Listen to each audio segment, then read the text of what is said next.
ஏன்னா அந்த ஆர்வம் நம்முடைய வாழ்க்கையை மேம்படுத்துறதுக்கு காரணமா இருக்கும். 2 காரியங்கள் சொல்லிட்டு வசனத்துக்கு நேராக கடந்து போகலாம். வசனத்துல நான் என்ன வளர்த்துக்கிறதுக்கு ஆர்வம் கொண்ட பிறகு எங்க வீட்லயும் அந்த உணர்வு மனைவி மூலமா தான் அது ஆரம்பிச்சது. ஏன்னா அவங்க பிள்ளைகளை உட்கார வச்சு வசனம் சொல்றது, எனக்கு உட்காந்து சிஸ்டமேட்டிக்கா படிக்கிறது அந்த பழக்கம் இல்லைனாலும் ஒரு பிரசங்கத்துக்கு குறைஞ்சது 12 மணி நேரம் நான் செலவு பண்றேன். ஒரு பிரசங்கத்துக்கு 12 மணி நேரம் நான் செலவு பண்றேன்.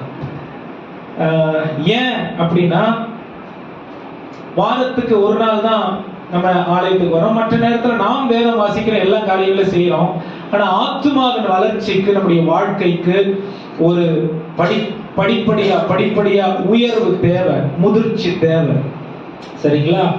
அந்த காரியம் நான் ரொம்ப சீரியஸா எடுத்திருக்கிறதுனால ஃபர்ஸ்ட் என் வாழ்க்கையை மாற்றிச்சு. வசனத்தை நாங்க படிக்க கடைபிடிக்க முயற்சிக்கும் பொழுது எனக்கு இப்ப நான் பயப்படுறது இல்லை அப்படிங்கிற காரியம் சொல்லும் பொழுது அது வேதத்தின்படி எப்படி பலிக்குது, நிறைவேறுதுங்கிறத என்னால் அனுபவிக்க முடியுது, உணர முடியுது. அதனால தைரியமா சொல்ல முடியுது. விசுவாசத்துல எப்படி வளர்றது, அதை கடைபிடிக்கிறதுனால சொல்றதுனால அது வளருது. போன வாரம் நான் சொன்னேன், ஒரு பல 6-7 மாதங்களாய் ஒரு காரியத்துக்காக ஜெபம் பண்ணிட்டு இருந்தோம். ஒரு 400 பிள்ளைகள், அவங்களுக்கு தேவனுடைய அதாவது ஒரு சர்வீஸ் ஆரம்பிக்கணும்னு போன வியாழக்கிழமை ஆரம்பிச்சோம். ரொம்ப ஆசீர்வாதமா இருந்தது. எந்த அளவுக்கு இது தேவன் வாய்க்க செய்தார் அப்படின்னு சொன்னா, அந்த 400 பேர்ல ஒரு 30 பேர் கிறிஸ்தவங்களா இருப்பாங்க, அவ்வளவுதான். இதே பயத்தை குறித்து, ஏன்னா ஸ்டூடெண்ட்ஸுக்குள்ள நிறைய அந்த பயம் அந்த காரியங்கள்லாம் இருக்கும். இதே பயத்தை குறித்து தான் பேசினேன். நிறைய பேர் அது எங்களுடைய நாங்க கடந்து போறதை நீங்க சொல்றீங்க அப்படிங்கிற மாதிரி அவங்க பேசுனாங்க. நேற்றைய தினத்துல ஒரு வசனத்தை 2 தெசலோனிக்கேயர்ல 2ஆம் அதிகாரம் 14ஆம் வசனத்தை பேசினேன். நாங்க ஊழியம் செய்யற ஒரு 30 பேர் ஹாஸ்பிட்டலுக்கு உட்பட்டு தேவன் அழைக்கிற அழைப்புல எப்படி உறுதியா நிக்கிறது, சூழ்நிலைகளை பார்த்து காலங்களை பார்த்து இந்த அண்ணல் தணிஞ்சு போகிற சூழல் இருக்கு, எப்படி நம்ம அதை விட்டு விடாமல் அழைப்புல உறுதியா நிக்கிறதுன்னு பேசும் பொழுது, பல வருஷம் பல பிரசங்கங்கள் பேசிக்கிட்டு இருக்கிறவங்க பண்ணவங்க நேற்றைய தினத்துல உணர்ந்த அவங்க சொன்ன ஒரு காரியம், ஆண்டவர் உண்மையாவே உங்களுக்கு ஒரு பெரிய கிருபையை வச்சிருக்காரு. பயமா இருக்கு இந்த பிரசங்கம் எல்லாம் கேட்கும்போது, அதெல்லாம் பாதி பேர் பாஸ்டருங்க தான். பயமா இருக்கு, ஏன்னா நாங்க வேலையா இதை நாங்க பார்க்கிறோம், சில நேரம் அலட்சியமா பார்த்துடுறோம். ஆண்டவர் இது ஒரு அழைப்பா வச்சிருக்கிறாருங்கிறத நாங்க உணரல. இன்னைக்கு இது தெள்ள தெளிவா எங்களை நோக்கி வந்தது அப்படிங்கிற மாதிரி அவங்க சொன்னாங்க. எதுக்காக நான் இதை சொல்றேன் அப்படின்னு சொன்னா, ஆண்டவருடைய வார்த்தையில வல்லமை இருக்கிறது. ஆமென்.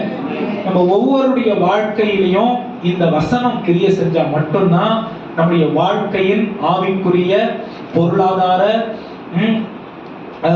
உறவுகள்ல, குடும்பத்துல, சமுதாயத்துல இயேசுவை நம்முடைய வாழ்க்கையில, அவருடைய ஆசீர்வாதங்களை நம்முடைய வாழ்க்கையில இந்த வசனத்தின் மூலமா தான் பார்க்க முடியும். ஆமென். வேற என்ன பண்ணாலும், என்ன முயற்சி எடுத்தாலும், என்ன சம்பாதித்தாலும், என்ன வசதியாய் வாழ்ந்தாலும், இந்த வசனம் கொடுக்கிற ஆசீர்வாதத்தின் நிறைவேறுதலும், இந்த வசனம் நம்முடைய வாழ்க்கையில பழிக்கிற மாதிரி ஒரு பூரணத்தை நம்மால உணரவே முடியாது, அனுபவிக்கவே முடியாது. ஏன் நான் இதை சொல்றேன் அப்படின்னா, இயேசுவை ஆச்சரியப்படுத்திய விசுவாசம் என்ற தலைப்புல இன்னைக்கு உங்களிடத்துல நான் பிரசங்கம் பண்ண போறேன். ஆமென். விசுவாசத்தினால் நீதிமான் பிழைப்பான் என்ற வார்த்தை இருக்கிறது. இயேசு கிறிஸ்து பரலோக ராஜ்யத்தை பூமியில் ஸ்தாபிக்கும் பொழுது அவர் செய்த எல்லாம் விசுவாசத்தை வர்த்திக்கப்படும்படிக்காக, அதிகப்படுத்துறதுக்கான காரியமா தான் இருந்தது. ஆச்சரியப்படுறாங்க. ஆனா அதுல ஒரு பாடம் இருந்தது. அங்க ஒரு மரணத்திலிருந்து எழும்புறாங்க, அதுல இருந்து ஒரு பாடம் இருந்தது. 5000 பேர் போஷிக்கப்படுறாங்க, அதுல ஒரு பாடம் இருந்தது. கானா ஒரு கல்யாணத்துல ஆண்டவர் அற்புதம் செய்யறாரு, அங்க ஒரு பாடம் இருந்துச்சு. என்ன பாடம் அப்படின்னா ரெண்டு முக்கியமான காரியம்.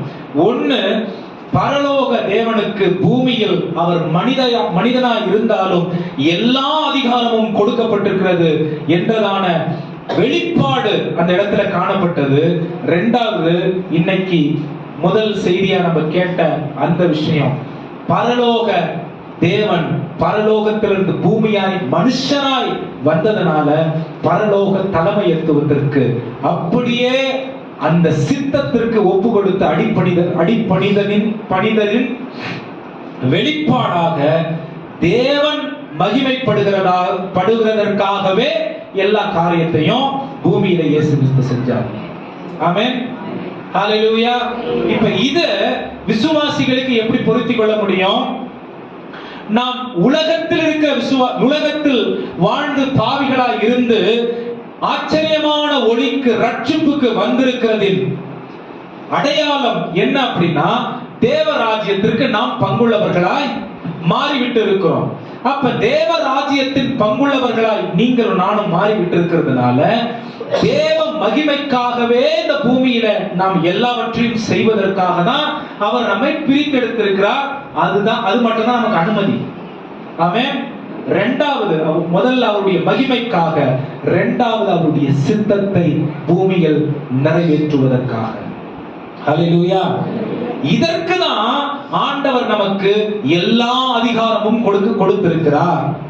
எதற்காக எல்லா அதிகாரத்தையும் ஆண்டவர் கொடுத்திருக்காரு?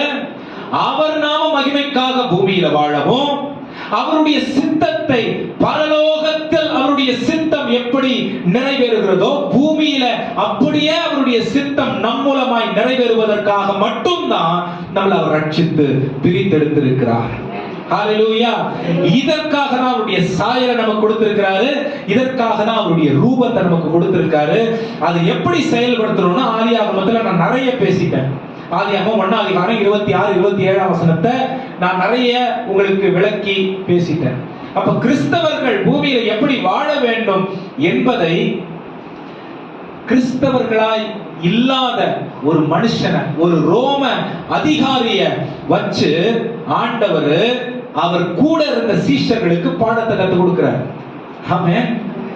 சில நேரம் ஆண்டவர் நமக்கு இயேசுவை அறியாத மற்ற ஜனத்தினுடைய விசுவாசத்தை பார்த்து, பக்தியை பார்த்து, வைராக்கியத்தை பார்த்து நாம் கணக்கெடுக்க ஆரம்பிச்சிடறோம். கற்றுக்கொண்டு இயேசுவுக்காக அப்படி வாழணும்ன்ற எண்ணம் வர மாட்டேங்குது. பரிசேயர்கள் அதான் செஞ்சாங்க. இன்னைக்கு ரட்சிக்கப்பட்ட கிறிஸ்தவர்களும் அதான் செய்கிறோம். ஆமென். வெளியில இருக்கிறவங்களுடைய பக்தி வைராக்கியத்தை, அர்ப்பணிப்பு, ஒப்பு கொடுத்தல, அவர்களுடைய தியாகத்தை, அவர்களுடைய கடவுள்கள் மேல இருக்கிறதான அந்த விசுவாசத்தை சில நேரம் நாம் கற்றுக்கொள்ள வேண்டும் என்பதற்காக நம் கண்களுக்கு முன்பாக ஆண்டவர் தான் வச்சிருக்காரு. ஆனா நம்ம அதை கணக்கெடுக்கிறோம். அவங்க எல்லாம் பரலோகத்துக்கு போக மாட்டாங்க, நாங்க பரலோகத்துக்கு போறோம். பரலோகத்திற்கு நாம் போகிறவர்களா இருக்கிறதுனால அலட்சியமா இருக்கணும்னு ஆண்டவர் அழைக்கல. ஆமென். பக்தி வைராக்கியம் இல்லாம இருக்க கூடாதுன்னு ஆண்டவர் அழைக்கல. விசுவாசம் இல்லாம வாழக்கூடாதுன்னு ஆண்டவர் நம்மளை அழைக்கல. ஆமென். அர்ப்பணிப்பு இல்லாம எப்படியாவது வாழலாம்ங்கிறதுக்காக ஆண்டவர் நம்மளை அழைக்கல. வாய்க்கு வந்ததெல்லாம் பேசலான்னு ஆண்டவர் நம்மளை அழைக்கல. மௌனவர்தான் வெளியில இருக்கிறவங்க இருக்காங்க. ஆமென். கிறிஸ்தவத்துல அது மாதிரி ஒண்ணு இருந்தா நல்லா தான் இருக்கும். நல்லா தான் இருக்கும் உண்மையாவே. ஏன் அவர்களுடைய கிரியைகளினாலே அவருடைய தேவனை, அவங்களுடைய கடவுளை அவங்க திருப்திப்படுத்தணும்னு நினைக்கிறாங்க.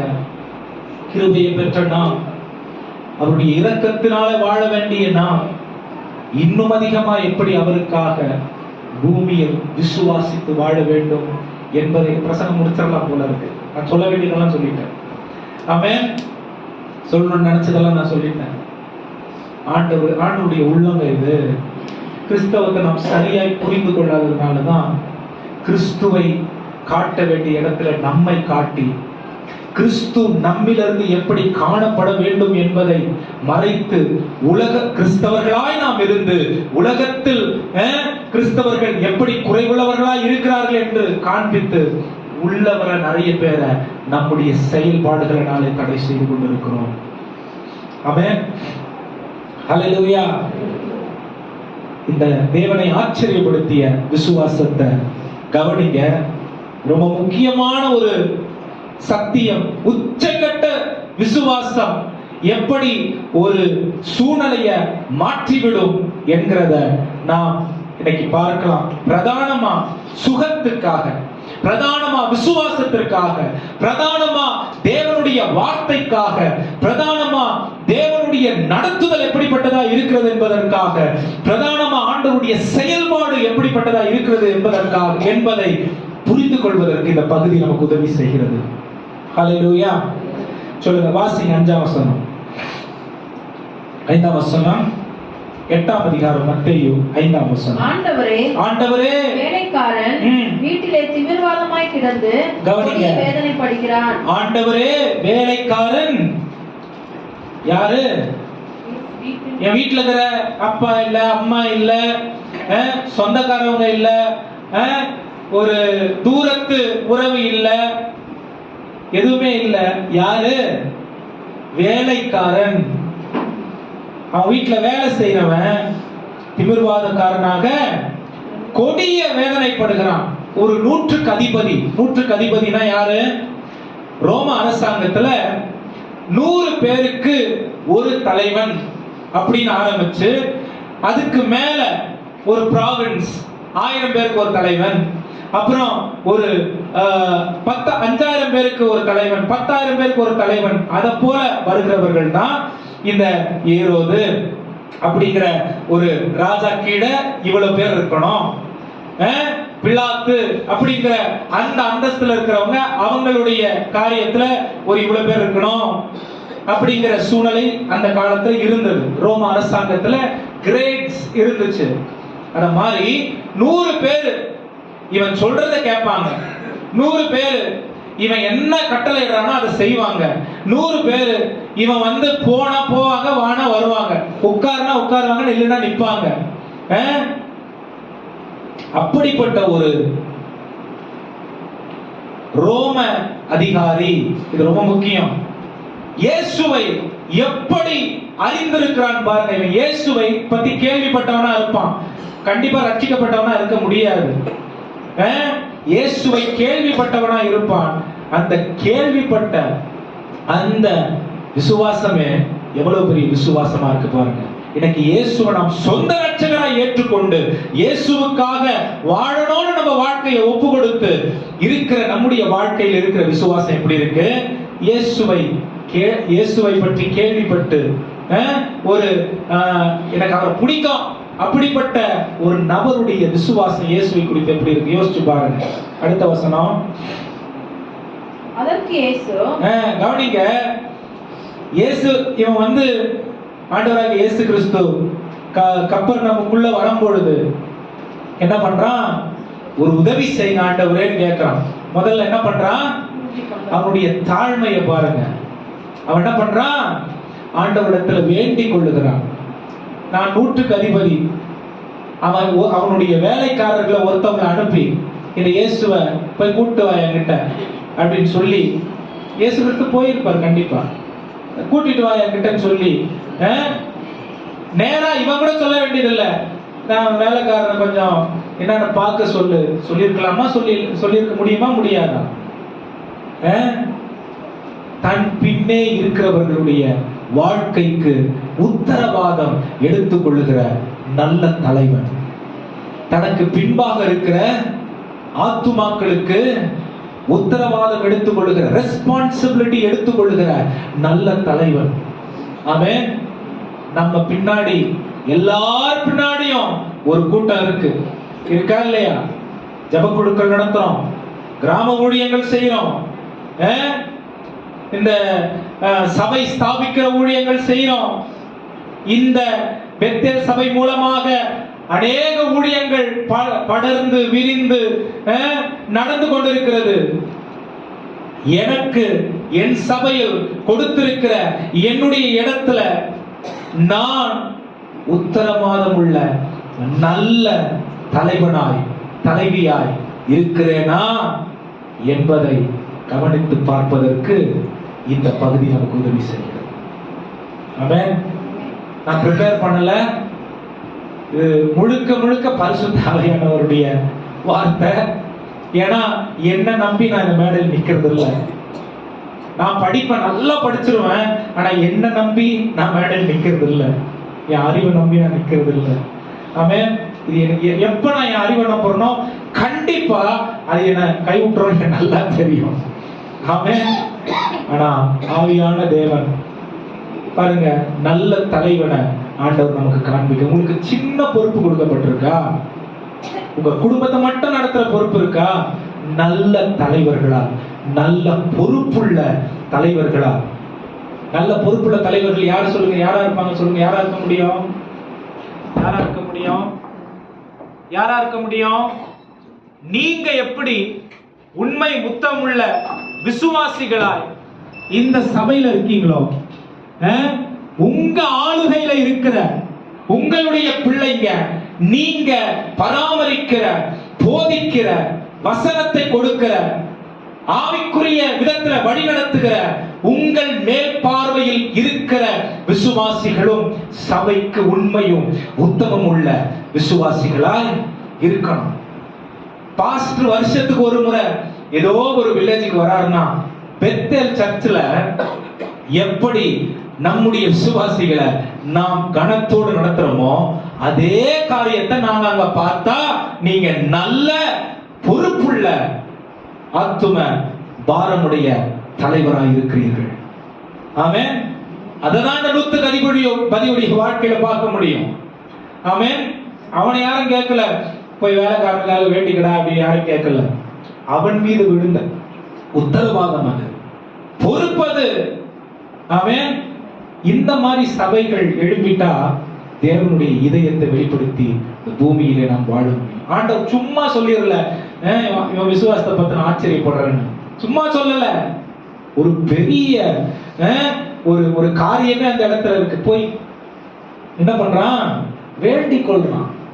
வேண்டிக் கொள்றான். வேண்டுறதுனா எப்படி? வேண்டுறதுனா எப்படி? இயேசு கிறிஸ்து ஒரு பெரிய கணத்துக்குரியவர் அவனுக்கு தெரிஞ்சிருக்கு. போய் ஆர்டர் போர்டுல போய் ரிக்வெஸ்ட் பண்றான். என்ன பண்றான்? ரிக்வெஸ்ட் பண்றான். பணிந்து கொண்டு வேண்டிக் கொள்கிற ஒரு மனநிலை. ஹல்லேலூயா. இதை விட பிராக்டிக்கலா மினிஸ்ட்ரியை குறித்து யாரும் சொல்லிக் கொடுக்க முடியாது. அவன் இவன் நல்ல தலைவன். 7வது வசனம். கவனிங்க, அவன் உதவின்னு கேட்ட உடனே இயேசு கிறிஸ்துவனுடைய வார்த்தைய பாருங்க. ரொம்ப முக்கியமான ஒரு வார்த்தை இந்த பகுதியிலே. இதுதான் முக்கியமான ஒரு வார்த்தை. ஏன்னா இதற்கு பிறகு அவன் இதுக்கு பதில் சொல்றான் பாருங்க. அதை வச்சு அதுதான் இயேசு ஆச்சரியப்படுத்து. என்ன சொல்றாரு? அதற்கு இயேசு, நான் வந்து அவனை சுத்தமாக்குவேன் என்றார். இவனுடைய மனசை பார்த்து ஆண்டவர் இயேசு கிறிஸ்து என்ன சொல்றாரு? நான் பிஸியா இருக்கிறேன்.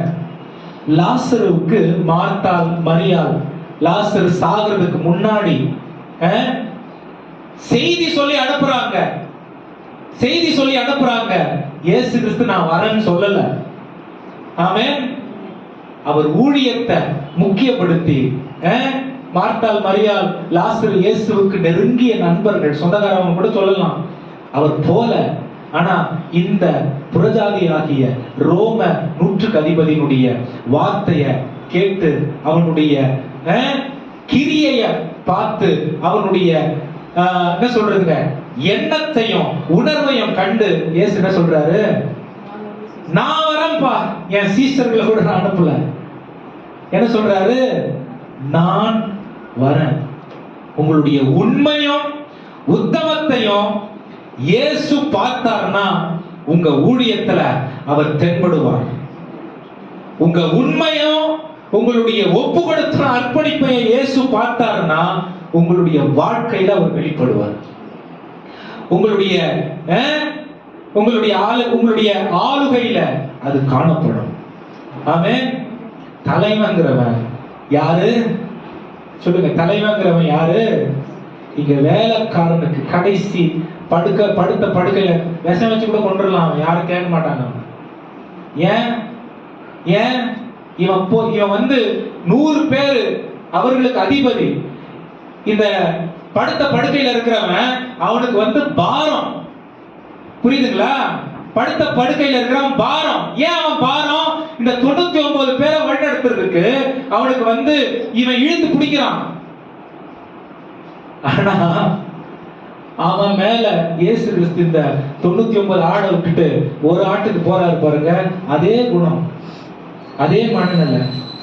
நீங்களும் நானும் எப்படிப்பட்டவர்களா இருக்கிறோம்? என்ன மனதுடையவர்களா இருக்கிறோம்? அவன் கவனித்து பாருங்க. இயேசு சொல்றாரு, நான் வந்து அவனை சொஸ்தமாக்குறேன். ஹல்லேலூயா. நான் வந்து அவனை சொஸ்தமாக்குகிறேன்.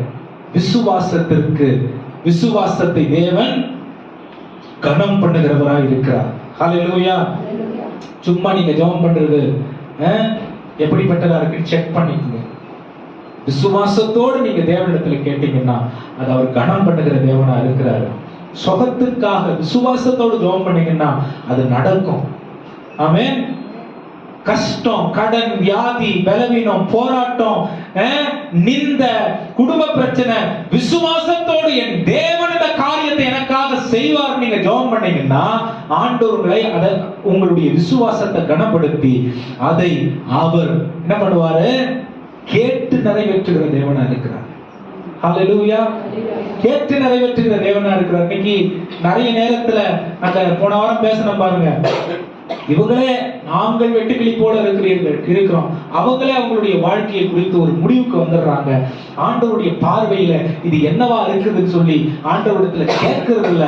அதனால விசுவாசம் இல்லாமல் தேவனுடைய ஆசீர்வாதங்களை தேக்கி விடுகிறார்கள் அல்லது வாழ்க்கையை விட்டு அகற்றி போட்டு விடுகிறார்கள். விசுவாசத்தினால ஆண்டவர் நமக்கு அநேக ஆசீர்வாதங்களை வைத்திருக்கிறார். விசுவாசிக்கிறதுனால. வாசிங்க 8ஆம் வசனம்.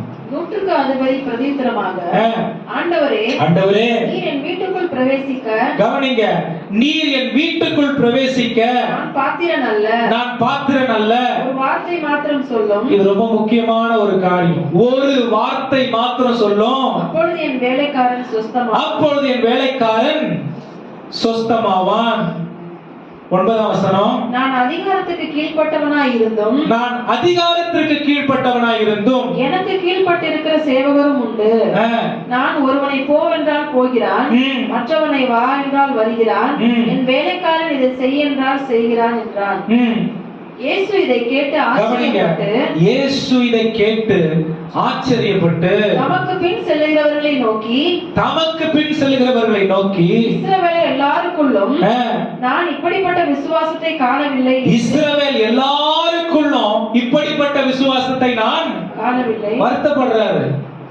என் சொந்த ஜனம் சொல்ற, என்ன பின்பற்றுகிற, எல்லா கற்பனைகளையும் கை கொள்ளுகிறேன்னு சொல்லுகிற, தேவனுடைய அழைப்பை பெற்ற என்னுடைய பிள்ளைகள்ல இந்த விசுவாசத்தை நான் பார்க்கல அப்படின்னு வருத்தப்படுறாரு ஒரு பக்கம். இன்னொரு பக்கம் ஆச்சரியப்படுறாரு. என்ன ஆச்சரியப்படுறாரு? நீங்க வர்றதும் ஒண்ணுதான் ஆண்டவரே, உங்களுடைய வார்த்தை என் வீட்டுக்கு வர்றதும் ஒண்ணுதான். எதை உறுதியா பிடிச்சிக்கிட்டான் தெரியுமா? அவன் எதை உறுதியா பிடிச்சிக்கிட்டான் சொல்லுங்க? எதை உறுதியா பிடிச்சிக்கிட்டான்? 7ஆம் வசனத்தை உறுதியா பிடிச்சுக்கிட்டான். 7ஆம் வசனம் என்ன சொல்லுது? நான் வந்து அவனை சொஸ்தமாக்குகிறேன். அந்த வார்த்தையை பிடிச்சுக்கிட்டாங்க. அந்த வார்த்தையை பிடிச்சிக்கிட்டு வீட்டுக்கு போறதுக்கு ரெடி ஆயிட்டான். என்ன சொல்றான்? நீங்க எல்லாம் வரவானா, நீங்க சொல்லிட்டீங்கல்ல அது நடந்துரும். அது பின்னாடி நடந்துச்சா? நீங்க பாருங்க, ஃபர்ஸ்ட் பாருங்க. நீங்க சொல்லிட்டீங்கல்ல அது நடந்துரும். ஆமென். எனக்கு ஆண்டவர் நமக்கு வாக்கு பண்ணி இருக்கிற எத்தனை வாக்கு தத்தங்கள் நம்முடைய வாழ்க்கையில் நிறைவேறி இருக்கிறது, எத்தனை வாக்கு தத்தங்கள் தேங்கி கிடக்கிறது. ஆமென். ஹல்லேலூயா. ஒன்னு சொல்லட்டுமா? ஆண்டவருடைய வாக்கு தத்தம் உங்க சூழ்நிலைக்கு ஏற்றவாறு கிரியை செய்யாது. ஆமென். சூழ்நிலைக்கு என்ன தெரியுமா? நீங்க ஜெபம் பண்ணா அது வேலை செய்யும், நீங்க ஜெபம் பண்ணா அது வேலை செய்யாதுன்னு கிடையாது. இது தேவனுடைய வாக்கு தத்தம். ஆமென். அது அவர் சொல்லி இருக்கிறார், அது கண்டிப்பா நிறைவேறும். ஆமென். இது நம்முடைய தகுதியின் அடிப்படையில் அந்த ஆசீர்வாதங்களை நம்ம பெற்றுக்கொள்றோம் அப்படின்னு கிடையாது. இது அவர் நிறைவேற்றி விடுகிறார் என்று அவர் சொல்லுகிறார், அதை அவர் நிறைவேற்றி விடுகிறார். ஆமென். நம்ம 100% பரிசுத்தமா இருக்கிறோம் அப்படிங்கிறதுனால தேவனுடைய வாக்குத்தத்தம் நிறைவேறது கிடையாது. அவர் அவருடைய வாக்குத்தத்தத்தை உங்களுடைய வாழ்க்கையில நிறைவேற்றணும்னு அவர் நினைச்சிருக்கிறார், அதனால அது நிறைவேறுது. ஆமென். இது நம்முடைய தகுதியின் அடிப்படையில இந்த ஆசீர்வாதங்கள் எல்லாம் நமக்கு கிடைக்குதுன்னு கிடையாது. அவருடைய தீர்மானம் நமக்கு இந்த வாக்குத்தத்தத்தை கொடுத்து அழகு பார்க்கணும்னு அந்த வாக்குத்தத்தத்தை நாம் பெற்றுக்கொள்வதற்கு நமக்கு வேண்டியது, பக்கத்துல பார்த்து சொல்லுங்க, விசுவாசம். ஆமென். அது சரியா இருந்துச்சுன்னா பாருங்க பாருங்க, ஆண்டவர் என்ன நல்லா வைக்கிறேன்னு சொன்னாரு, என் குடும்பத்தை ஆசீர்வதிப்பேன்னு சொன்னாரு, எனக்கு எல்லாம் கொடுக்கிறேன்னு சொன்னாரு, எனக்கு என் வாழ்க்கை நாசமா போயிருக்கு. ஆமென். அது உன்னுடைய சூழ்நிலை. ஆமென். நான் இந்த மாதிரி குறைவுல வாழறேன், கடன்ல வாழறேன், அது உன்னுடைய சூழ்நிலை. ஆமென். நான் எவ்வளவோ நாள் ஜெபம் பண்ணிக்கிட்டு இருக்கேன், இந்த காரியம் நடக்க மாட்டுது, அது உங்களுடைய நிலைமை. ஆமென். இந்த நிலைமைகள் தேவனுடைய வாக்குத்தத்தத்தை உங்களுடைய வாழ்க்கையில கொண்டு வர முடியாம தடையா இருக்கவே முடியாது. அதற்கு மாறா எந்த சூழ்நிலையில நீங்க இருந்தாலும், எந்த நிலைமையில இருந்தாலும், ஆண்டவரே இதை நீங்க எனக்கு சொல்லி இருக்கிறீங்க, இதை நீங்க நிறைவேற்றுவீங்கன்னு விசுவாசித்து ஜெபம் பண்ணி பாருங்க, ஆண்டவர் இதை நிறைவேற்றியே தீருவார். ஹல்லேலூயா, ஹல்லேலூயா. உங்க சூழ்நிலைக்கு ஆண்டவர் கிரியை செய்யணும்னா ஒருத்தர் கூட இன்னைக்கு நல்ல வீட்டுல, நல்ல வண்டியில, நல்ல சாப்பாடு சாப்பிடுற நிலைமையில இருக்க முடியாது. இது தேவனுடைய இரக்கம், அவருடைய தீர்மானம் நம்முடைய வாழ்க்கையை மேம்படுத்தணும்ங்கிறது. ஆமென். விசுவாசமே இல்லாம கொஞ்சம் ஏதோ அப்படி இப்படி நம்பிக்கிட்டு இருக்கிற நமக்கே இந்த அளவுக்கு ஆசீர்வாதம் இருக்குன்னா, இந்த 100க்கு அதிபதிக்கு இருக்கிற விசுவாசத்தை நாம் நம்மிலே வளர்த்து கொண்டால் தேவன் நம்மை இன்னும் எப்படி பூரணமாய் ஆசீர்வதித்து நடத்த அவரால் முடியும். ஏன் இதை அவர் செய்யறாரு? இது அவரால் முடியும், அதனால அவர் செய்யறாரு. ஆமென். தகுதி பார்த்து அவர் ஆசீர்வதிக்கிறது இல்ல. ஆமென். அந்தஸ்தை பார்த்து, பின்னணியை பார்த்து அவர் ஆசீர்வதிக்கிற தேவன் இல்ல. புறஜாதியை அவர் ஆசீர்வதிக்கிற தேவனாய் இருந்தார், புறஜாதியினுடைய ஜெபத்தை அவர் கேட்கிற தேவனாய் இருந்தார், அவரையே தகப்பனாய் சொந்த ரட்சகராய் ஏற்றுக்கொண்டிருக்கிற உங்களுடைய ஜெபத்தை அவர் கேளாமல் போயிடுவாரா? ஆமென். இங்க என்ன குறைப்படுதுன்னா விசுவாசம் குறைப்படுது. தேவனை ஆச்சரியப்படுத்துவதற்கு, ஆச்சரியப்படுத்துகிற அளவுக்கு உங்களுடைய வாழ்க்கையில வேண்டிய தேவைப்படுகிற விசுவாசம் குறைப்படுகிறது. ஹல்லேலூயா, ஆமென். வாசிங்க அடுத்த வசனம். இயேசு இதை கேட்டு ஆச்சரியப்பட்டு நமக்கு பின் செல்கிறவர்களை நோக்கி, இஸ்ரவேலருக்கு எல்லாருக்குள்ளும் நான் இப்படிப்பட்ட விசுவாசத்தை காணவில்லை என்று மெய்யாகவே உங்களுக்கு சொல்லுகிறேன் என்று. அப்புறம் அநேகர் கிழக்கிலும் மேற்கிலும் இருந்து வந்து பரலோக ராஜ்யத்தில் ஆபிரகாம், ஈசாக்கு, யாக்கோபு என்பவர்களோட பந்தி இருப்பார்கள். ராஜ்யத்தின் புத்திரரோ, கவனிங்க, ராஜ்யத்தின் புத்திரரோ, இந்த வார்த்தையை நான் சொல்லும் பொழுது உங்களுக்கு மத்தேயு 11:11 ஞாபகத்துக்கு வந்துடணும். பூமி ஸ்திரீகளில் பிறந்தவர்களில் யோவான் ஸ்நானகன் அவன் தான் பெரியவன். ஆனால் தேவ ராஜ்யத்தில் நீங்கள் சிறியவர்களாய் இருந்தாலும் யோவான் ஸ்நானகனை விட நீங்க, இது விசுவாசத்தினாலே சுதந்தரித்துக் கொள்ளுகிற ஒரு ஆசீர்வாதம். ஆமென். அந்த ஆசீர்வாதத்தை தான் இங்க சொல்றார். வாசிங்க. ராஜ்யத்தின் புத்திரரோ புறம்பான இருளிலே தள்ளப்படுவார்கள், அங்கே அழுகையும் பற்கடிப்பும் உண்டாயிருக்கும் என்று உங்களுக்கு சொல்லுகிறேன். எந்த ராஜ்யத்தின் புத்திரர் இவங்க? தேவராஜ்யத்தின், பரலோக ராஜ்யத்தின் புத்திரரா? எந்த ராஜ்யத்தின் புத்திரர் தெரியுமா? விசுவாசம் இல்லாத உலகத்தில் வாழுகிற, உலக ராஜ்யத்தை நம்புகிற புத்திரர்கள். ஆமென். ஹல்லேலூயா. இதை எங்க இருந்து நான் சொல்றேன்? ஆபிரகாம், ஈசாக்கு, யாக்கோபு அவருடைய சந்ததிகளாகிய இஸ்ரவேலர்கள் என்ன பண்ணாங்க? ஆண்டவர் அத்தனை வாக்குத்தத்தங்கள் கொடுத்தும் ஒரு வாக்குத்தத்தத்தை கூட அவங்க விசுவாசிக்காதனாலே சுதந்தரிக்க முடியாம போயிருச்சு. ஆமென். ஆனால் அவர்கள் விசுவாசித்தார்களோ விசுவாசிக்கலையோ தேவனுடைய வார்த்தையில் அவர் உண்மை உள்ளவராய் இருந்தார். என்ன பண்ணாரு? காலையில போஷிச்சாரு, நைட்டு போஷிச்சாரு. என்ன பண்ணாரு? மேக ஸ்தம்பத்தை அனுப்பினாரு, அக்கினி ஸ்தம்பத்தை அனுப்பினாரு, செங்கடலை பிளந்தாரு. ஆமென். என்ன பண்ணாரு? 10 கற்பனைகளை கொடுத்தாரு. ஆசீர்வாதங்கள் பூமியில சரீர பிரகாரமான பொருளாதார ஆசீர்வாதங்கள் அவர்களுக்கு கொடுத்தாரு. ஆமென். அவர்கள் தங்களுடைய மனதிலே உலகத்தை வைத்துக் கொண்டிருந்ததுனால, உலகத்தின் ராஜ்யம் அவர்களுக்குள்ள இருந்ததுனால எங்க போயிட்டாங்க? அவங்க பாதாளத்துக்கு போயிட்டாங்க. அப்படின்னா என்ன அர்த்தம்? வழியிலே செத்து போயிட்டாங்க.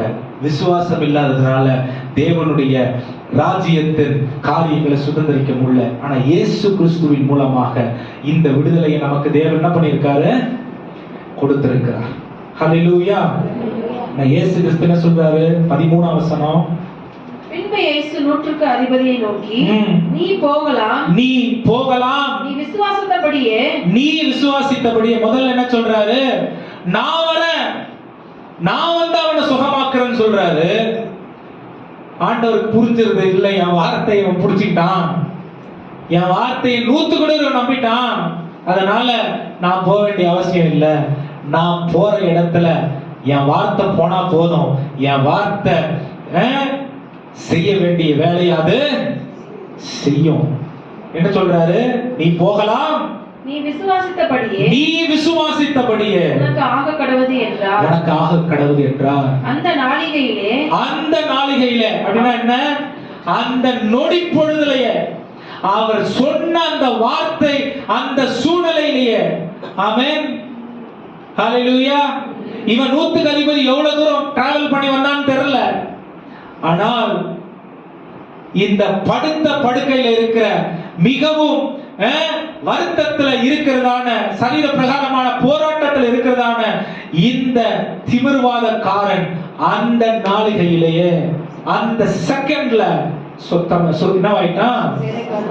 அப்ப தேவனுடைய அற்புதம், தேவன் கொடுக்கிற சுகம், தேவன் கொடுக்கிற ஆசீர்வாதம், தேவன் நம்முடைய வாழ்க்கைக்கு வைத்திருக்கிறதான எதிர்கால திட்டங்கள் எப்படி வேலை செய்யுதுன்னா, இந்த 3 விஷயம் ஒரே நேரத்தில் நம்முடைய வாழ்க்கையில வெளிப்பட்டா இது வேலை செய்யும். என்னது? தேவனுடைய வார்த்தை மீது இருக்கிற விசுவாசம். ஆமென். இரண்டாவது, தேவன் சொல்லிட்டாருன்னா எப்படியாவது செய்வாரு. ஆமென். அவர் தூரத்திற்கும் சமீபத்திற்கும் தேவனாய் இருக்கிறார். ஆமென். மூணாவது என்னது? இதை நான் சுதந்திரித்துக் கொள்ளுவேன் என்கிறதான 100க்கு 100 நிச்சயம். ஆமென். கோடிக்கணக்கான, லட்சக்கணக்கான, ஆயிரக்கணக்கான வாக்கு தத்தங்கள். ஒருத்தர் வந்து என் மகனேன்னு சொல்லுவார்னு எதிர்பார்க்காதீங்க. ஆமென். ஆதியிலே வார்த்தை இருந்தது, அந்த வார்த்தை தேவனிடத்தில் இருந்தது, அந்த வார்த்தை தேவனாய் இருந்தது. 12ஆம் வசனம் என்ன சொல்லுது? அந்த வார்த்தை மாம்சமாகி மனிதர்களுக்குள்ள வந்து வாசம் பண்ணினது. 14ஆம் வசனம் என்ன சொல்லுது? அதை அவர்கள் ஏற்றுக்கொள்ளவில்லை. ஆமென். யோவான் 1ஆம் அதிகாரம். இயேசுவுடைய ஆதங்கத்தை ஒரு பக்கம் பார்க்கிறோம், அவர் நம்மை ஆசீர்வதித்து உயர்த்தணுங்கிற அவருடைய எதிர்பார்ப்பை இன்னொரு பக்கம் பார்க்கிறோம்.